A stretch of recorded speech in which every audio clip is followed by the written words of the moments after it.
Caros amigos do canal Via Romana, eu sou o professor Rafael Queiroz. Esse é mais um vídeo que nós estamos gravando. Hoje nós falaremos sobre um artigo recente que nós escrevemos para o nosso blog Catolicidade, cujo título é "Por que o marxismo cultural é capitalismo?". E qual a razão de ser da publicação desse artigo? É muito simples. Nós estamos nos aproximando de mais um período eleitoral, onde a direita conservadora vai refogar esse tema para tentar dar fôlego à candidatura de Jair Bolsonaro. Bom, qual é o tema, a ideia por trás desse assunto, marxismo cultural?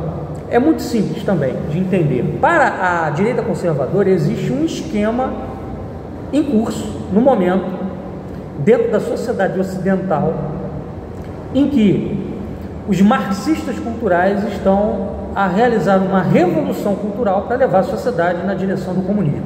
E como é que eles fariam isso? Eles fariam isso através de uma luta cultural, cujo objetivo é demolir a família, a moral, a religião.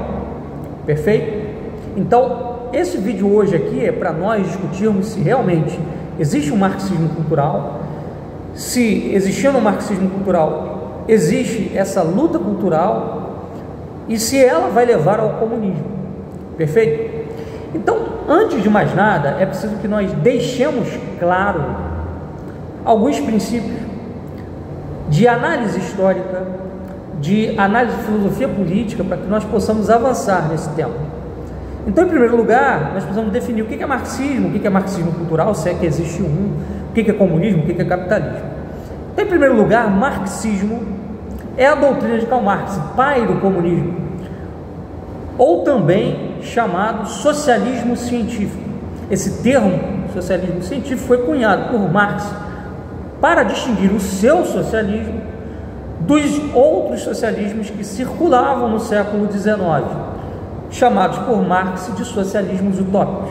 Segundo Marx, o seu socialismo era o único capaz de revolucionar a sociedade, ou seja, de derrubar o modo de produção capitalista, criando assim um novo modelo de produção onde a propriedade não seria privada, mas sim coletiva. Então, o que é comunismo? O comunismo é essencialmente a propriedade coletiva dos meios de produção. Comunismo é isto. E capitalismo é a propriedade privada dos meios de produção. É um modo de organizar, melhor dizendo, a propriedade privada desses meios de produção, em prol, com base nas leis do mercado, livre mercado. Perfeito? Então, capitalismo e comunismo são coisas distintas, absolutamente distintas, são modelos de produção absolutamente distintos. No modelo capitalista, há o capital e o trabalho, ou seja, você tem uma classe que concentra o capital, os meios de produção, dinheiro, fábricas, terras, ações, ferramentas, etc., maquinário, e uma outra classe que não detém os meios de produção, que são os trabalhadores. Então você tem uma separação entre capital e trabalho. No comunismo, os trabalhadores passam a ser donos do capital, ou seja, no comunismo a propriedade é coletiva, é de todos. Perfeito? É bem verdade que historicamente nunca existiu o comunismo. O que nós tivemos na história e temos até hoje são governos socialistas, onde essa coletivização dos meios de produção não chegou a se efetivar de forma total. Perfeito. Então, vamos voltar lá para o marxismo. Então, o que é o marxismo? Voltando, é a doutrina de Karl Marx, pai do comunismo. E essa doutrina está consubstanciada em que obras? Basicamente em duas obras. O Manifesto Comunista, que é de 1848, e o Capital, que é uma série de volumes onde Marx faz uma análise da sociedade capitalista, da economia capitalista, onde ele invoca inclusive alguns conceitos, como o de mais-valia, para embasar a ideia de revolução socialista que ele defende.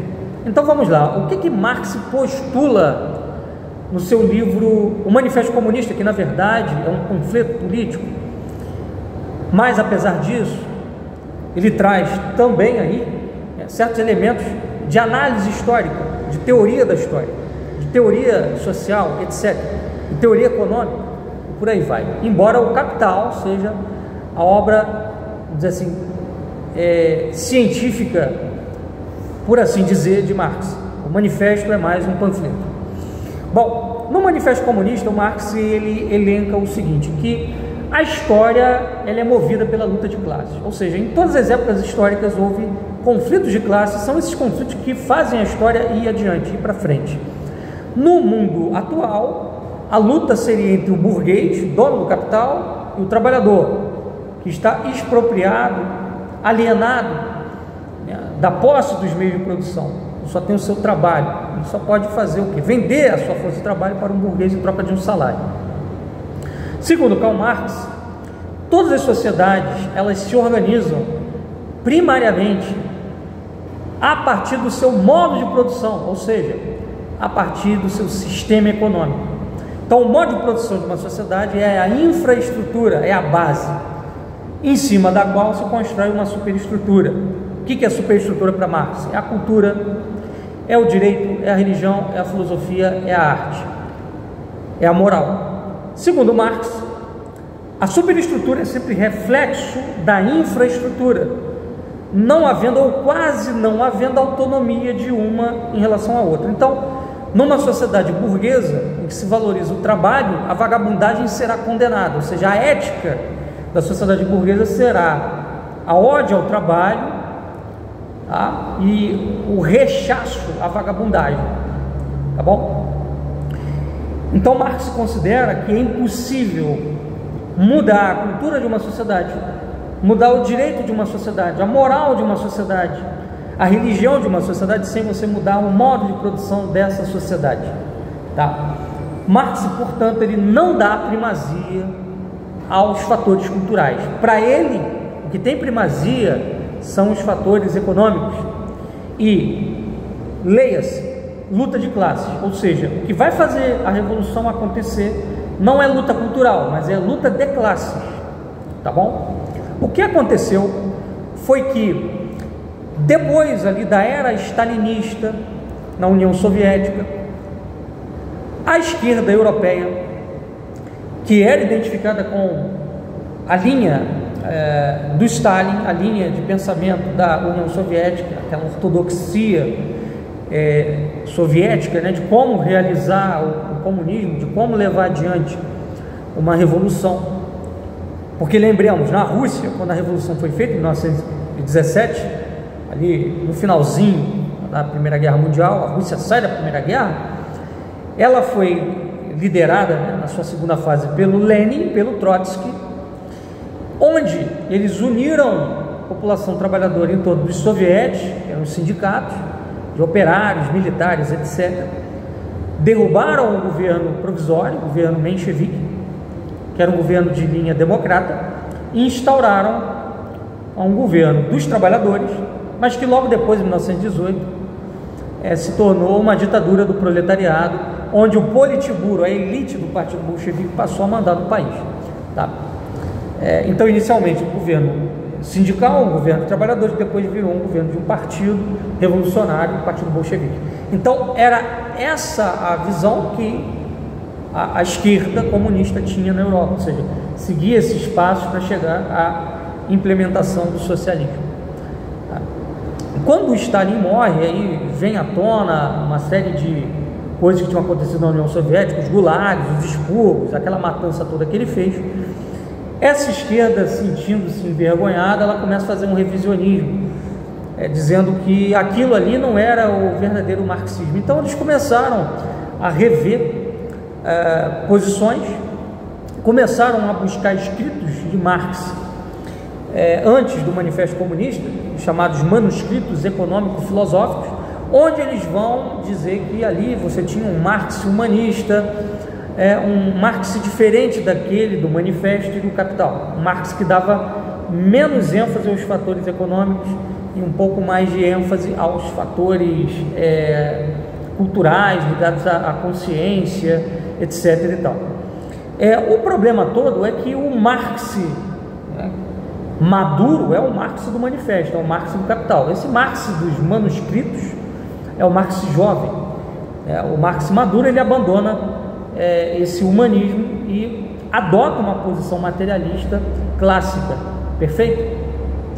E então, a partir daí, anos 50, anos 60, vai começar a surgir, né, também por influxo da escola de Frankfurt, que era um círculo de pensadores de origem judaica. Muitos deles eram trotskistas, ou seja, eram críticos da linha do Stalin lá na União Soviética, da linha oficial e etc. Em vista disso aí, tá? Esses pensadores, Althusser, Horkheimer, Marcuse e outros, começaram a misturar marxismo com correntes como existencialismo, psicanálise, que mais? Com desconstrucionismo, estruturalismo cultural, e daí veio a chamada teoria crítica, que é o que deu origem à New Left, a nova esquerda, tá? Lembrar também que no meio disso tudo você tem o pensamento de Antônio Gramsci. Quem era Gramsci? Gramsci era líder do Partido Comunista Italiano. Ele vai tentar levantar uma revolução socialista na Itália, ali no iníciozinho dos anos 20, e quem vai opor resistência a isso vai ser Mussolini, com os fascistas, né, com os faces de combatimento. E depois, quando o Mussolini consegue estruturar uma ditadura fascista na Itália, a partir de 1925, esse pessoal do Partido Comunista Italiano, do Partido Socialista Italiano, vai para a cadeia. O Gramsci vai para a cadeia, e aí ele vai escrever na cadeia chamados Cadernos do Cárcere. Nesses cadernos, o Gramsci vai começar a pensar assim: por que não deu certo uma revolução na Itália? Por que nós não conseguimos avançar? E por que lá na Rússia o negócio avançou? E aí ele vai começar a dizer o seguinte: olha, não deu certo porque tem uma cultura religiosa, patriarcal, uma moral tradicional aqui na Itália que impediu a revolução de ir para frente. Então, qual é o caminho para fazer a revolução no mundo ocidental, na Europa ocidental? Não é o caminho pensado pelo Marx, luta de classes, não vai dar certo. Então tem que ser a luta cultural, tá? Só que, obviamente, essas ideias do Gramsci, essas ideias da nova esquerda e etc., elas não seriam endossadas pelo Marx. Por exemplo, o Herbert Marcuse, que é muito utilizado pela nova esquerda e que é invocado por esse pessoal da direita conservadora que gosta de falar de um marxismo cultural, né? Ele pensava em que termos? Ele pensava da seguinte maneira: que uma revolução sexual traria o descolamento do sujeito com o mundo do trabalho. Então, assim, uma revolução sexual instauraria a ética do prazer, que seria uma ética oposta à do trabalho, e aí isso quebraria a cultura do trabalho, que seria fundamental para que o capitalismo funcionasse. Se a gente pegar, por exemplo, a história dos Estados Unidos, que é no que o Marcuse vai se embasar para dizer isso, a gente percebe que tem um certo sentido no que ele fala. Porque ali na década de 20 você vai ter a lei seca. A lei seca ela foi estabelecida nos Estados Unidos não apenas para combater o vício, para fins religiosos, né, para promover os bons costumes, mas também para estimular a produção capitalista, porque se o cara bebia e entornava o caldo, no dia seguinte ele não estava com disposição para produzir em alto nível. Então isso afetava a produtividade do operário na fábrica, tá? Então tem uma certa razão de ser isso que o Marcuse fala, mas daí a dizer que isso é marxismo vai uma distância muito grande, porque o marxismo ele coloca como primordial o fator econômico, a luta de classes. Então isso não é marxismo, isso é neomarxismo, tá? O termo correto é neomarxismo. Por isso, New Left, nova esquerda, é uma nova proposta de fazer a revolução através da derrubada de certos costumes, tá bom? Mas no nosso artigo nós mostramos o quê? Nós mostramos que, na realidade, isso tudo vem sendo incorporado pelo capitalismo. Por exemplo, o maio de 1968, né, aquele movimento todo, revolução sexual, proibido proibir, Woodstock, ali no final dos anos 60, isso tudo foi incorporado pelo capitalismo, tá? Incorporado na forma de indústria pornográfica, incorporado na forma de erotização da música, dos costumes, tá? Incorporado na forma do contraceptivo, do aborto. Agora nós vimos, né, que quando caiu o direito ao aborto lá nos Estados Unidos, através da decisão da Suprema Corte americana, o que as grandes empresas capitalistas como a Amazon, Google e etc. passaram a apresentar para as suas funcionárias: olha, se vocês precisarem abortar, a gente paga a passagem de vocês para um outro país onde é permitido o aborto, e vocês podem continuar trabalhando tranquilamente. Afinal de contas, no capitalismo, uma mulher tendo filhos aí a cada 2 anos é um prejuízo, porque ela vai ficar aí meses paralisada, né, e tendo que pagar ali o benefício social dela. Então, a gente vê como essas propostas do Marcuse, que aparecem ali no Mais 68, inicialmente pensava-se, né, em termos de uma revolução sexual favorecendo um ideário anticapitalista, elas hoje foram incorporadas pelo capitalismo, né? E a gente tem que dizer também o que, né, aí? O seguinte: o capitalismo, ele é quem começa a destruir a família patriarcal, não é o socialismo que vai fazer isso, não são as revoluções socialistas que vão fazer isso, tá? Porque quando o capitalismo se estabelece na Inglaterra, ele estabelece como? Tirando as famílias do campo, levando para as cidades, transformando-as em mão de obra para as fábricas. Isso vai destruir o sistema de oficinas, o sistema patriarcal, onde o pai era o dono da terra, ele tinha uma oficina doméstica, onde ele fazia lá o seu artesanato, tá? E quando ele sai desse contexto da oficina doméstica e do campo para trabalhar na cidade, acabou, não tem mais a família patriarcal que era fundamentada, né, estribada no seguinte fato: que o pai de família vai ter controle sobre meios de produção, né, sobre a terra, sobre a ferramenta, etc. e tal. Então o pai de família deixa de ter esse caráter de patriarca, né? O que é o patriarca? O patriarca é aquele sujeito que tem uma propriedade e ele, né, administra em nome da família, tá?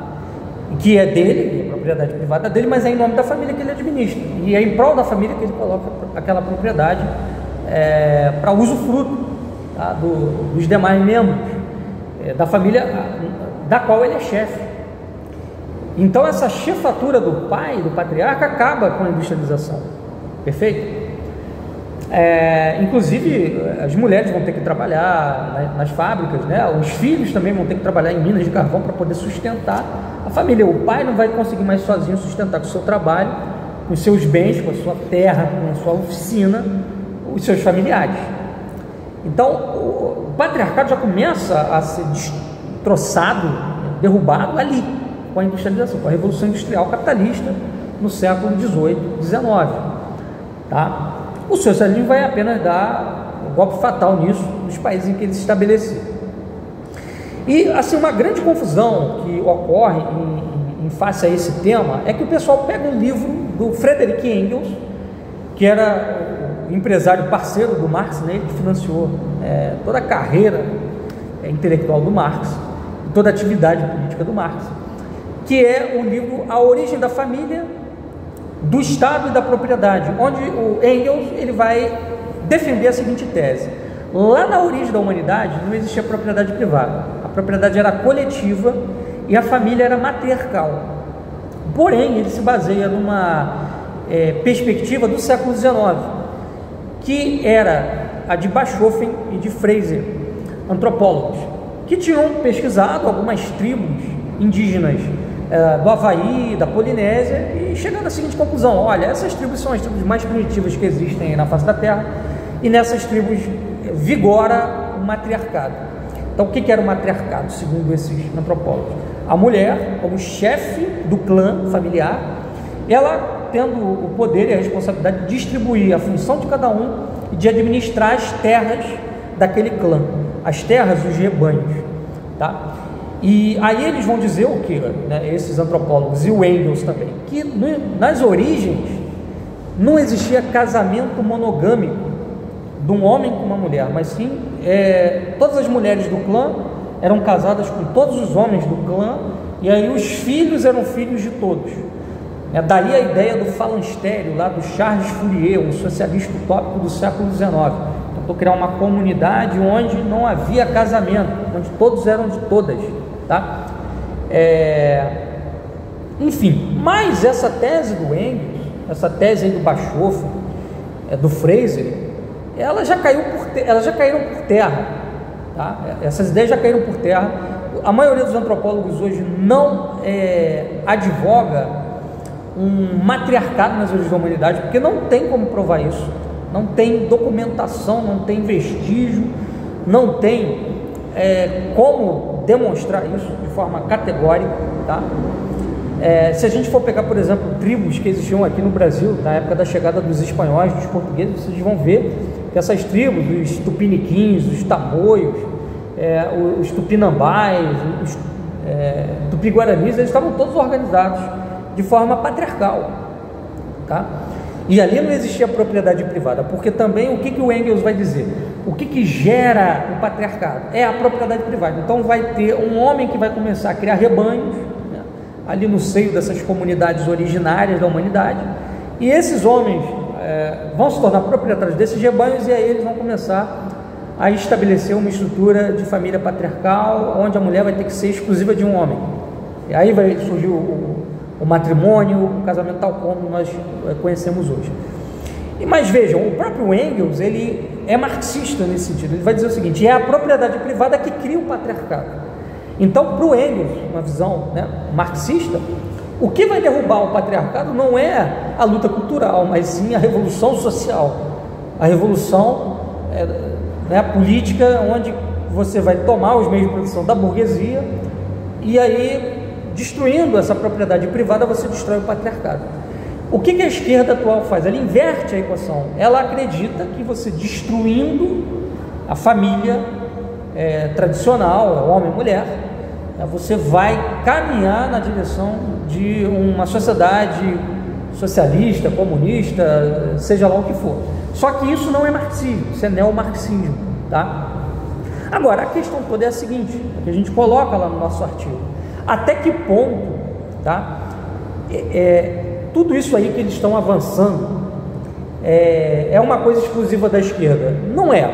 Primeiro porque a gente vê que na própria direita conservadora tem um movimento gay, os gays de direita, o pessoal que apoia o Jair Bolsonaro, tá? Tem gente da direita liberal que também acredita que esses direitos, essas novas famílias, esses novos arranjos familiares, eles são um direito do indivíduo. Então, quer dizer, eles fundamentam uma coisa não no socialismo, mas sim no individualismo liberal, tá? Então, olha, cada um tem o direito de determinar o que é família para si. Então, se o cara considera que família é um trisal, acabou. Isso não está gerando, isso não está trazendo, diga-se de passagem, nenhuma nova estrutura social.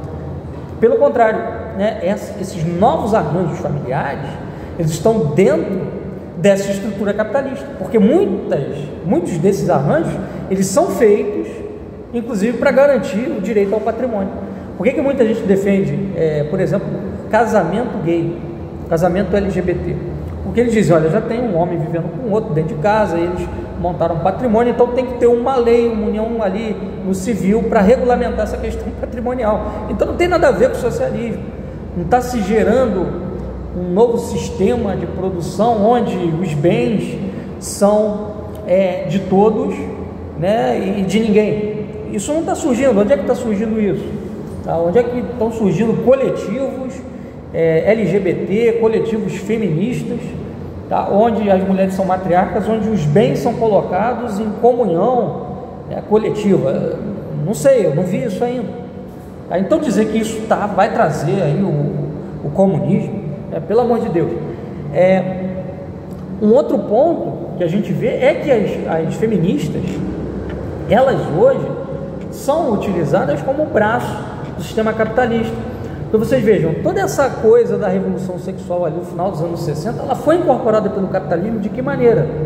Se vocês pegarem o final dos anos 70, início dos anos 70, é um período de crise do capitalismo, coincide ali com aquela crise do petróleo. E era um momento chave, era um momento em que a disputa pelo espaço estava ganhando mais força ainda, né? Os Estados Unidos chega na Lua lá em 69 e tal. A União Soviética começa a perder espaço nessa luta, e o capitalismo de repente trava, aquele sistema anterior baseado no Fordismo, no Taylorismo, linha de montagem, produtividade a partir da linha de montagem, se esgota. Então surge um novo modelo aí depois dessa crise para dar conta daquele momento ali difícil que o capitalismo está vivendo. Que modelo é esse? O modelo toyotista, o modelo voltado para a demanda dos indivíduos, para uma cultura em que, assim, não é a empresa que coloca o que você vai consumir, mas você que dita para a empresa quais são os seus gostos, quais são as suas preferências de consumo, e a empresa vai produzir de acordo com isso, tá? Então, toda essa cultura, essa coisa do Woodstock, da revolução sexual, ela criou, um caldo que foi incorporado pelo capitalismo para dar um novo salto produtivo. E aí vocês vão ver que no iniciozinho dos anos 80, para aumentar a produtividade da indústria, dessa nova indústria baseada na terceira revolução industrial, baseada na informática, na robotização e também nesse modelo toyotista, as mulheres vão ser incorporadas de vez ao mercado de trabalho, porque essa revolução sexual ela vai liberar a mulher da casa, do marido, dos filhos, ela vai trazer também, através do aborto, do contraceptivo, a possibilidade da mulher jogar a maternidade cada vez para mais distante. E qual vai ser o índice que a gente vai ver aí? Antes dessa revolução sexual, dos anos 60, final dos anos 60, estimulado por esses ideais neomarxistas, 14% das mulheres trabalhavam fora, nos Estados Unidos. No iníciozinho dos anos 80, depois desse processo de revolução sexual, sob auspício das ideias de Marcuse, dessas ideias de esquerda, mais de 50% das mulheres estavam trabalhando fora, tá?